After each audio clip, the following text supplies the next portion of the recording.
What we drinking today, fam? You know something? Hey, I'm drunk, Lil, I'm drunk. And you know something? It's beautiful. What we drinking today, fam?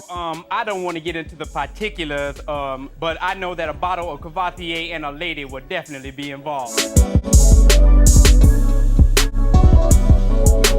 What's good, family? I'm King Napes, Bud and Hill, and this is another episode of What We Drinking. And today, family, we're bringing you none other than a review of a few bottles from the High West Distillery. More specifically, we talking about the High West Campfire and the High West High Country.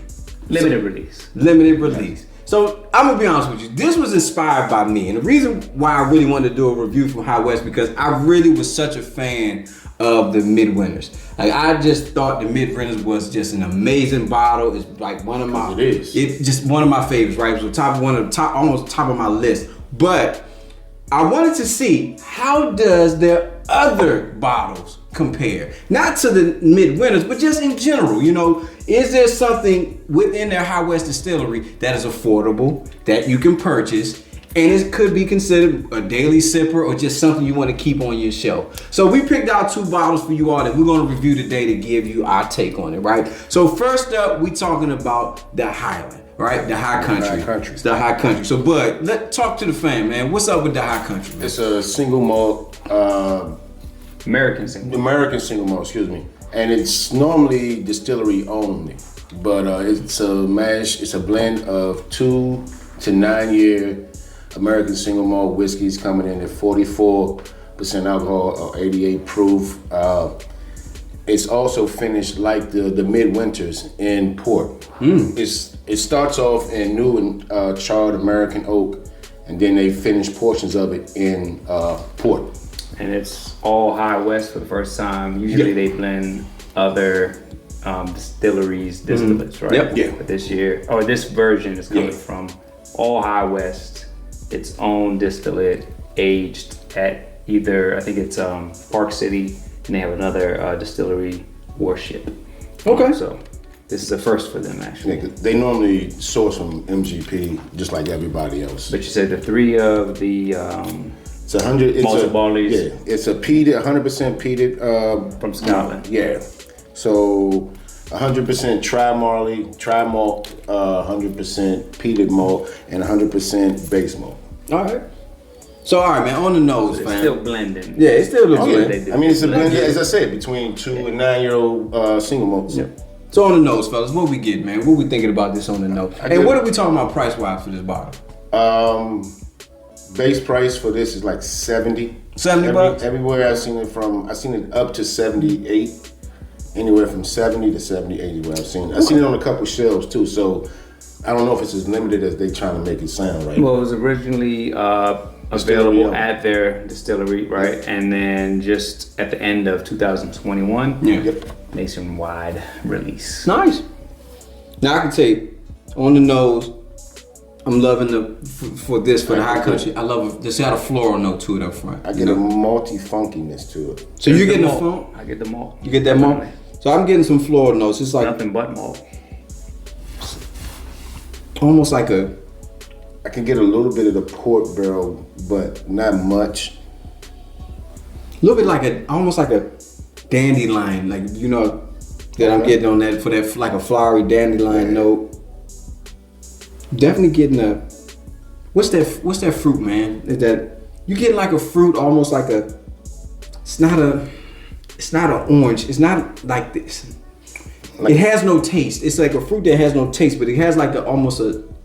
It's not a avocado. Kiwi. No, it's not a kiwi. Avocado.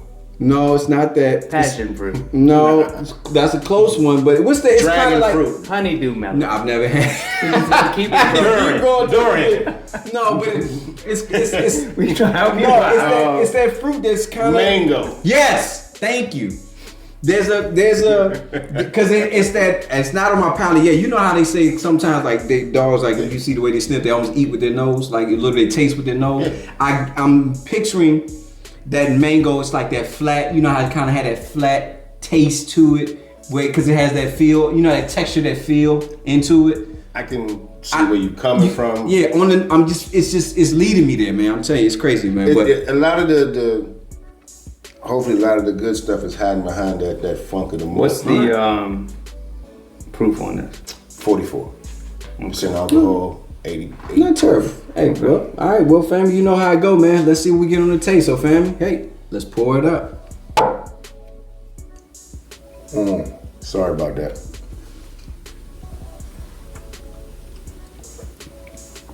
Someone's eardrum just busted. Loud mic is close to Hot, but if y'all hot holy mic. All right, man, on the taste. I get your funk on the taste. It is definitely, yeah.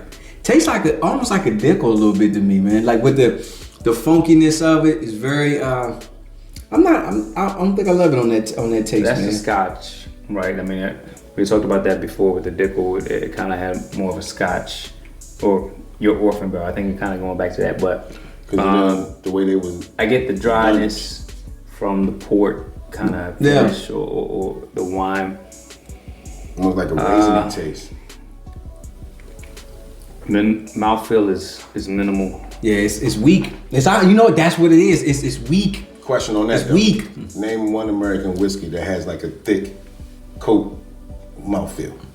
One American whiskey?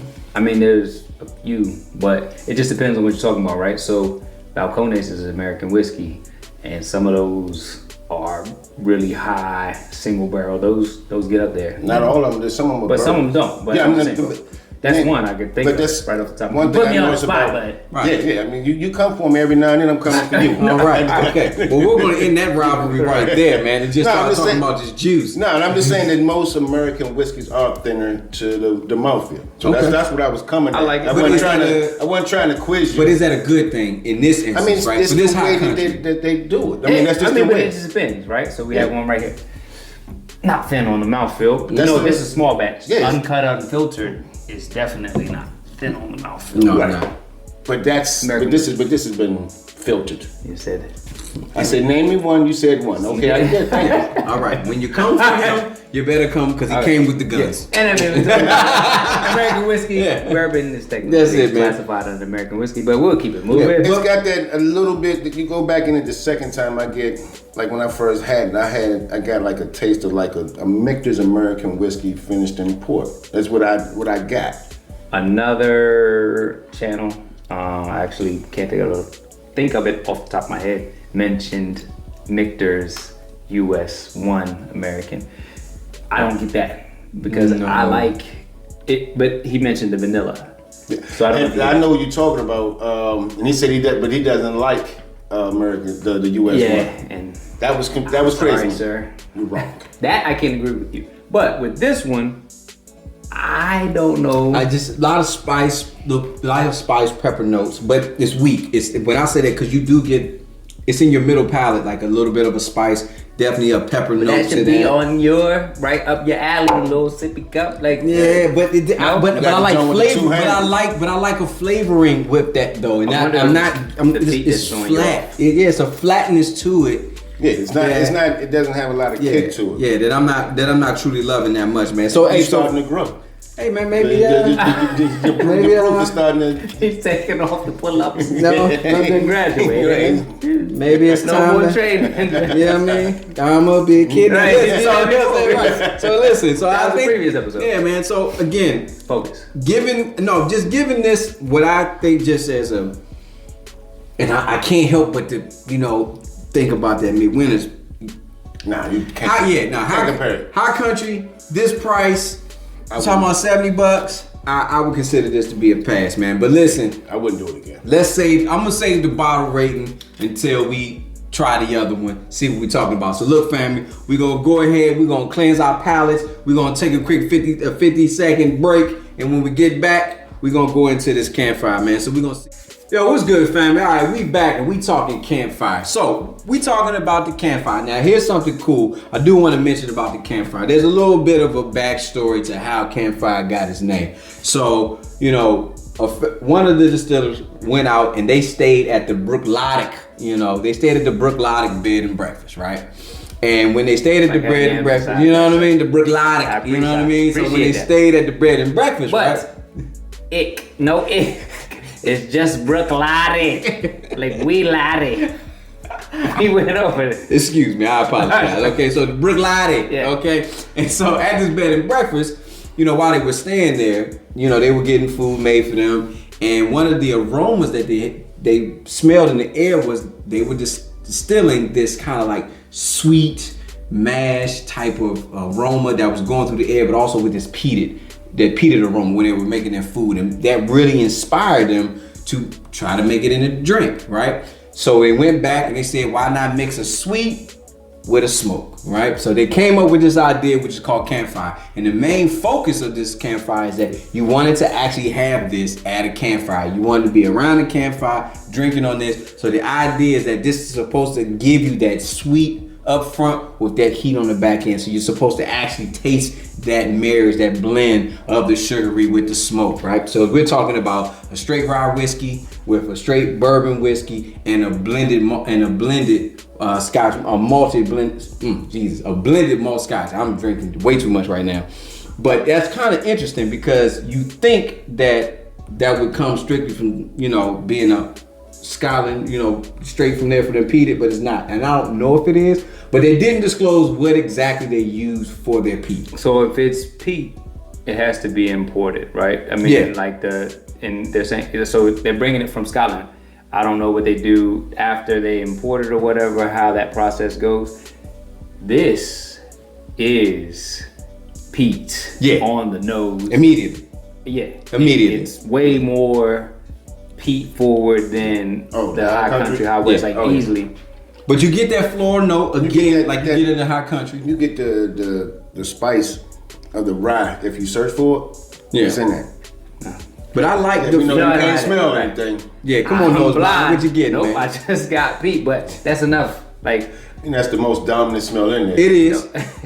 It is. But there's also, you're getting that now, but you're seeing a lot of, for this one, I'm seeing more of those characteristics because of the bourbon getting through. Like I can smell the caramel, that vanilla, the tannins that you're getting through it, man. So this is gonna be a fun one for me, man. So look, family, hey, let's pour it up.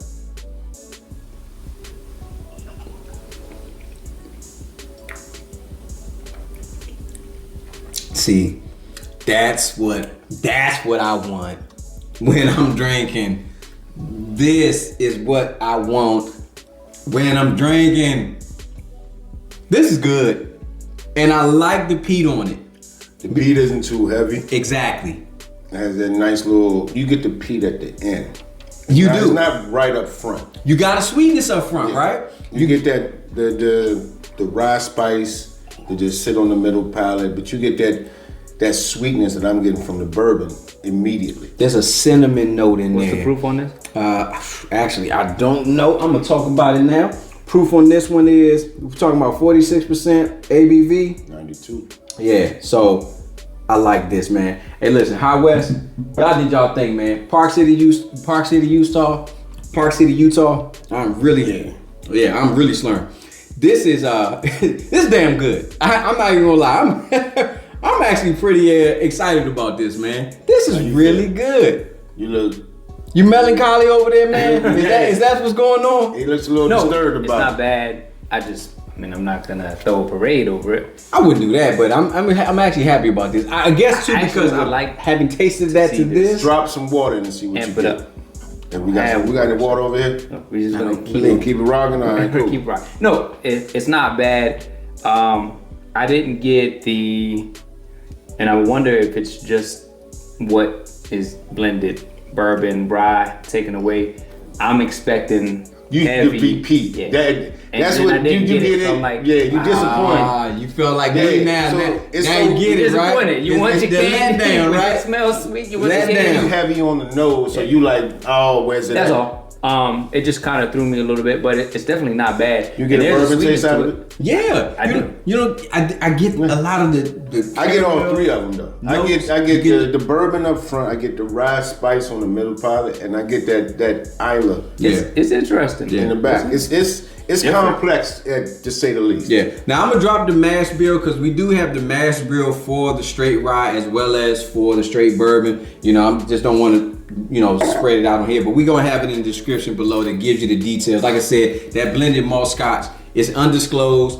I guess due to contractual reasons, they couldn't disclose what that mash bill was, but you'll see the other two. Hopefully, maybe High West will come out with it. But I can honestly say, for $70, which this I got for $70, I'm glad I got it. I'm actually going to now light a campfire, and I'm gonna sip on this. Cook some s'mores. Man, this tastes exactly Sing some songs. like what the distiller wanted to get out of their bottle. I can taste the smoke that makes me feel like I do taste some of that ash that I would get when you're at a campfire. It just nails it for me, man. It just nails it, man. But fam, listen, this takes us to what we always like to do. It's always fun for everybody that's been with us this long. We gotta talk about the what we drink and bottle rating. It's what's most important. Our bottle rating is simple. We do 5 categories. It talks about the nose, the taste, the finish. We gotta talk about the price. And what's most important, will this make the cookout? Right? We gotta know, will our fams drink this or will it just be a mess? So we like to rate based on that system. So we're gonna start off with this High Country. What's up, man? You do the bottle. Yeah. You forgot what the bottle. Oh, and the bottle look. You are correct. That's very true. Maybe We do rate Maybe on the we can't and count. we do rate on the bottle look as well. It always was the cookout was kind of like a bonus, It but was. I kind of wanted to slide that in because it needs to be a category I that agree. we could think I agree. about. You know what I mean? But we do look at the bottle. So we're gonna start off with the High Country. But you picked the High Country. What's your bottle rating, bro? 2.5. You give it a 2.5? Based on? For the price, it's disappointing for what I was looking for.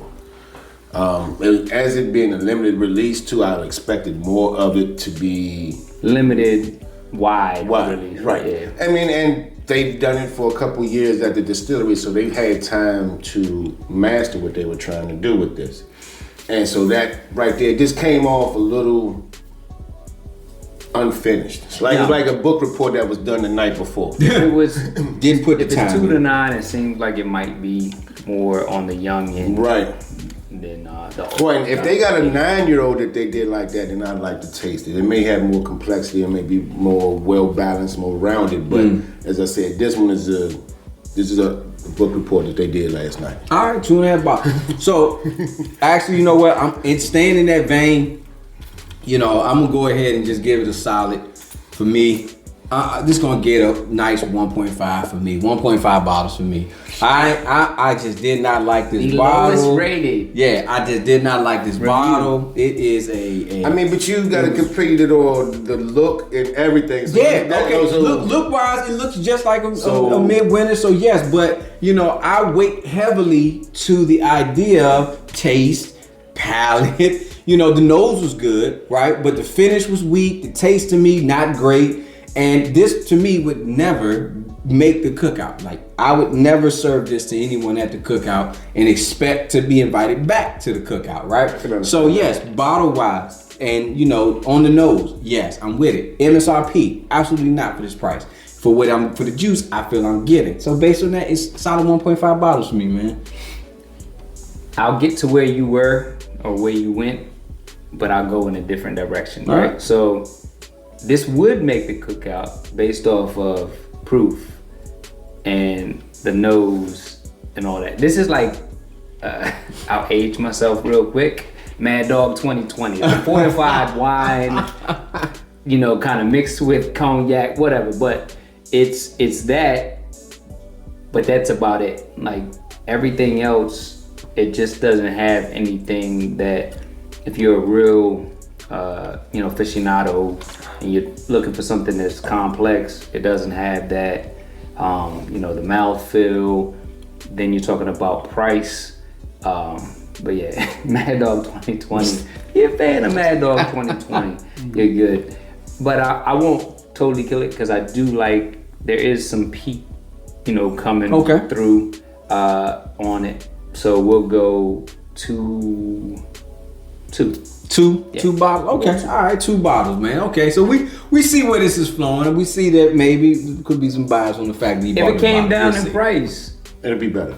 So you're giving it a 2 bottle. So you're basically saying with this, had they maybe lowered the price, you might have gone up. And I can kind of agree with that. Oh, yeah. But again, I'm just not with the taste, man. So look, man, now we're gonna talk about this Campfire. And since I brought this, I'm gonna go ahead and bring this one up. And this is an easy one for me. Campfire solid for me gets 3 bottles. I like how it tastes. I love the fact that you're getting all of the blends between the straight rye, the bourbon, the blended malt scotch, and you're actually getting that flavor throughout your taste, right? Will this make the cookout? I don't think so. Like, I just don't think this will make the cookout. But I think based on the price is at $70. It's a little pricey, but for what I'm getting in that juice, I'm comfortable with paying that price. I love the bottle feel. You know, I love that bottle. It's always great, just like the high. I love that. So that's why that for me, solid 3 bottles, man. That for me is a definite win. But what you thinking? I find this hard to believe, but we have agreed on something. Well, I'll be damned. We have agreed on Well, I'll something. be damned. Yeah, I give this a strong 3 bottles. The fact that you do taste the switch from bourbon to rye to peated scotch is very interesting. Yeah. At $70, I mean, that's okay. Yeah. Feels a little, I say 55 to 60. I could have given another half a point, maybe a point. Yeah. I'm with that. The bottle, as you said, is a High West bottle. They use that same bottle just about everything. Yeah. It's a great looking bottle. No, it's not coming to the cookout. No. It's not. It's too complex because you're gonna want somebody not to cut it. Yeah. Intermediate drinkers. Right. I would I say actually that. like the other bottle better with the new label. Oh, Well, really? yeah, I'm just talking about just the bottle shape itself. Yeah. With the, So you like with the new? specs You and- like Just the new? the label Yeah, on the High they West. changed the High Country. artwork and Okay. everything. Yeah, so you get to see the Yeah, I contrast in it too. mean, it's not enough for me to go crazy. Okay. My bad. So 3 bottles on you, man? Yeah. All right, I feel that. Nose blind, bottle huntress. Probably the first time that me and Bud disagree.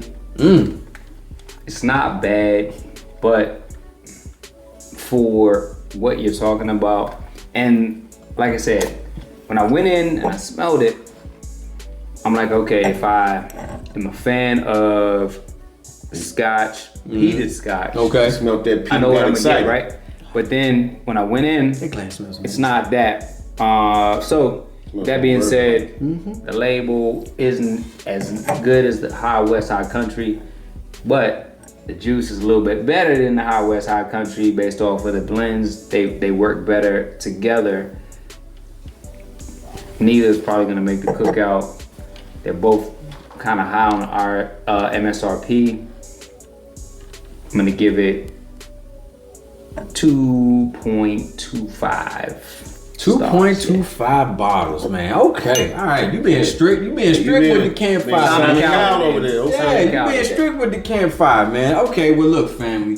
This is our review of the High West Distillery. Again, we wanted to see what were some of those other bottles. And I know you can go out there. Well, I don't think you can find like the Burrai or you know, The some of Burrai, I think that's another one that's going to be distillery owned. They moved a lot of stuff to distillery owned. Yep. Till I guess they get their juice and they can push it back out. That I mean, you can find Rendezvous. Yep. You can find the American Prairie. That's going to still be on the shelves. I would actually like to see that Boo Rye versus Redwood Empire. Because that's a blended and it's bourbon and it's, you know, the whiskey. Like I would That's definitely actually like not to a- see that. that's But actually not a bad maybe one, we man. do that for another review. Absolutely, If you want to man. see that, put it in the comments because the Redwood Empire is way lower on the MSRP. It's like half of that. Yep. And it's all over. But we'll talk We'll about get the into that. MSRP. Yeah, We'll get in that. We get into Lost that on a later Monarch. time. Yeah, we're gonna talk a lot about it, man. But definitely, I would say for not being on the level of midwinters, I think there's something with this Campfire that, to me, if you can't get that, I don't mind that being an alternative if you want to stay within the High West Distillery. Not saying if you wanted to find an alternative to Midwinters, but if you wanted to find something else within the High West Distillery, It's unique. I would say Campfire is definitely Is something. that finished in port? No. Maybe we put them in a bottle, Okay. Finish them. shake them up to infinity, You might- and then put them up against the midwinters. Because you got a 2 to 9 year too. Yeah. With this, it's blended. We got some peat in it. You know, Might be a fine. It might actually we might not make exactly something. the same as the midwinters, but you know, maybe we can do something with it. We I might don't know. make something Miss Special happen, man. So, fam, we might check this out. And if you've been with us this long, hey, hit that like button, man. Hit the subscribe. Hit the notifications button so we can give you more of this great content. You can see when it pops up. We love doing what we doing. Hey, let us know how you feel. We love talking to our fans. As you always know, we family, man. Join the cookout. Join us on Patreon, where you can always try samples of what you see up here, maybe some stuff that you don't see quite yet. It's always family. I'm King Napes, Bud and Hill. This is another episode of What We Drinking. And as always, family, please drink responsibly, but more importantly, just drink. Love.